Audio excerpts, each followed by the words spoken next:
గుజరాత్ నుండి లండన్ వెళ్లే విమానం ప్రమాదవశాత్తు కూలిపోవడం దిగ్భ్రాంతికి గురిచేసింది. జరిగిన ఘటనలో ప్రాణాలు కోల్పోయిన వారి ఆత్మకు శాంతి కలగాలని ప్రార్థిస్తున్నామన్నారు. వారి కుటుంబ సభ్యులకు వైఎస్ఆర్ కాంగ్రెస్ పార్టీ ప్రగాఢ సానుభూతి వ్యక్తం చేస్తుంది. ఇది రాజకీయాలు మాట్లాడే సందర్భం కాదని భావిస్తూ మిగిలిన విషయాలను మాట్లాడేందుకు మరొకసారి ప్రెస్ మీట్ నిర్వహిస్తామని తెలియజేస్తున్నామన్నారు. కానీ దేశ చరిత్రలో గతంలో ఎప్పుడూ లేని విధంగా ఇప్పుడు జరగనటువంటి ఒక పెద్ద ఇన్సిడెంట్, ఫ్లైట్ యాక్సిడెంట్ ఇప్పుడే గుజరాత్ నుంచి లండన్ వెళ్ళేటువంటి ఎయిర్ ఇండియా విమానం కూలిపోయినటువంటి విషయం ఇప్పటికే దేశ ప్రజలందరినీ కూడా దిగ్భ్రాంతికి లోనయ్యేటువంటి దానికి గురి చేసినటువంటి విషయం మనందరం కూడా చూసాం. ఈ సమయంలో రాజకీయాలు కానీ ఇతర విషయాలు కానీ మాట్లాడడం సమంజసం కాదన్నటువంటి ఉద్దేశంతో ముందుగా జరిగినటువంటి ఘటనలో ప్రాణాలు కోల్పోయినటువంటి వారికి ఆత్మకు శాంతి కలగాలని, వారి కుటుంబ సభ్యులకి వైఎస్ఆర్ కాంగ్రెస్ పార్టీ తరఫున ప్రగాఢమైనటువంటి సానుభూతిని తెలియజేసుకుంటూ, ఫ్లైట్లో ఉన్నటువంటి ప్యాసింజర్సే కాకుండా అక్కడ ఏదైతే జనావాసాల మధ్య కూలిపోయినటువంటి విమానం ఒక డాక్టర్స్ బాయ్స్ హాస్టల్ మీద కూలిపోవడంతో కొంతమంది మెడికోస్ కూడా చనిపోయారని చెప్పి వార్తలు వస్తూ ఉన్నాయి.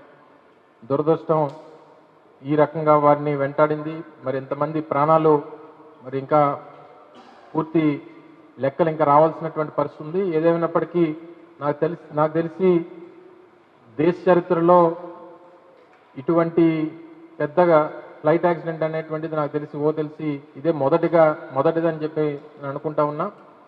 ఏదేమైనప్పటికీ ఎలా జరిగింది, ఏం జరిగింది, ఎందుకు జరిగింది ఇవన్నీ తర్వాత తెలుసుకునేటువంటి పరిస్థితి ఉన్నప్పటికీ జరిగినటువంటి ఘటన మన దేశ ప్రజలందరినీ కూడా దిగ్భ్రాంతికి గురి చేసినటువంటి మాట వాస్తవం. ప్రపంచ దేశాలన్నీ కూడా వారి తీవ్ర సంతాపాన్ని తెలియజేస్తూ ఉన్నాయి.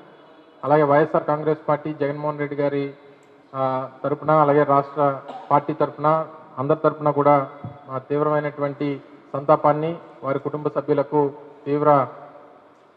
వారికి పూర్తి మనశ్శాంతి కలిగేటువంటి విధంగా వారందరికీ కూడా ధైర్యాన్ని దేవుడు ఇచ్చేటువంటి విధంగా వారికి సహకారం అందించాలని చెప్పి అందరి సహకారం, అందరి తాలూకా ఇది వారికి ఉండాలని చెప్పి మరొకసారి తెలియజేసుకుంటూ, మళ్ళీ మిగిలినటువంటి విషయాలన్నీ కూడా రేపు ఎల్లుండో మళ్ళీ ఇంకో సందర్భంలో మీతో మాట్లాడేటువంటి అవకాశం తీసుకుంటామని చెప్పి తెలియజేసుకుంటూ మీ అందరి దగ్గర ఈ సందర్భంగా సెలవు తీసుకుంటాం. Thank you. పార్టీ పెద్దలందరూ కూడా వారి ఆత్మకు శాంతి కలిగేటువంటి దానికి మౌనం పాటిస్తారు.